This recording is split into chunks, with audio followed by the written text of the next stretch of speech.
DNA मित्रों, कल का दिन भारतीय राजनीति के लिए बड़ा दिन है। देश के 12 प्रदेशों में कल से मतदाता सूची का विशेष गहन पुनरीक्षण यानी एसआईआर शुरू हो रहा है। बिहार में सबसे पहले इसका प्रयोग हो चुका है, जहां इस समय चुनाव हो रहे हैं। बिहार के चुनाव प्रचार में एसआईआर का मुद्दा तो फिलहाल नहीं उठ रहा, लेकिन देश के दूसरे राज्यों में विपक्ष अब इसी मुद्दे को राजनीतिक लड़ाई का हथियार बना रहा है। पहले आपको बताते हैं कि किन किन राज्यों में कल से एसआईआर की प्रक्रिया शुरू होने वाली है।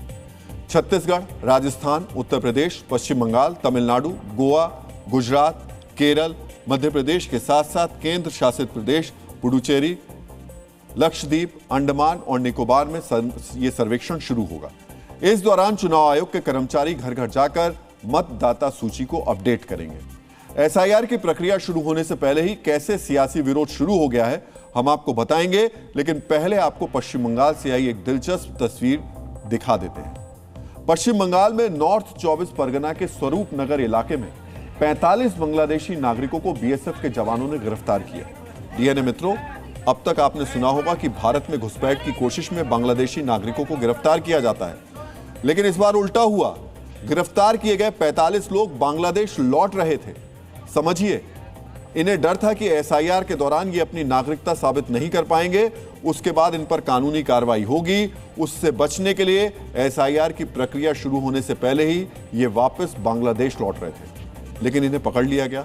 अब तक ऐसे 57 अवैध घुसपैठियों को गिरफ्तार किया जा चुका है। सोचिए, ये घुसपैठिए कितने सालों से भारत में रह रहे होंगे।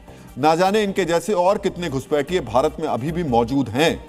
ऐसे ही घुसपैठियों की पहचान के लिए एसआईआर की प्रक्रिया शुरू की गई है। अब बात एसआईआर को लेकर हो रही सियासत की।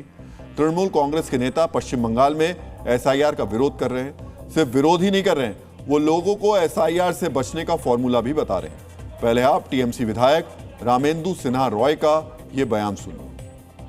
যদি একটা তৃণমূলের পতাকায় হাত পড়ে, যে হাত দেবে সেই হাতটা কেটে দেব।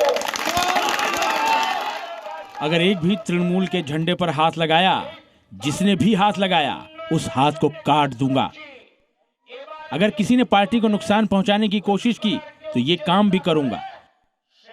जो हाथ इस झंडे को छुएगा उस हाथ को हमेशा के लिए हम छीन लेंगे। ये कहकर मैं सावधान करता हूं। डीएनए मित्रों, समझिए, टीएमसी विधायक रामेंदु सिन्हा सिर्फ राजनीतिक फायदे के लिए एसआईआर का विरोध कर रहे हैं। उन्हें घुसपैठियों की फिक्र नहीं है, उन्हें अपने वोट की फिक्र है। इसलिए वो फॉर्मूला बता रहे हैं कि जिसे भी एसआईआर से बचना हो वो अपने घर पर टीएमसी का झंडा लगा ले। मित्रों, हम यहां आपको बताना चाहेंगे कि रिपोर्ट्स के मुताबिक पश्चिम बंगाल की आबादी में 10% घुसपैठिए शामिल हैं। घुसपैठ के कारण राज्य में मुस्लिम आबादी 15% से बढ़कर 33% हो गई है।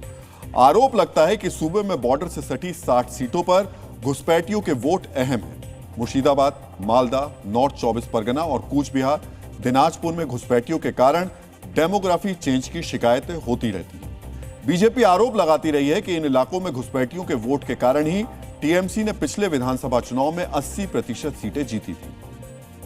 तृणमूल का झंडा पकड़ने से क्या एसआईआर आप होने नहीं देंगे? क्या आप में ये क्षमता है कि एसआईआर को आप रोक सकते हो?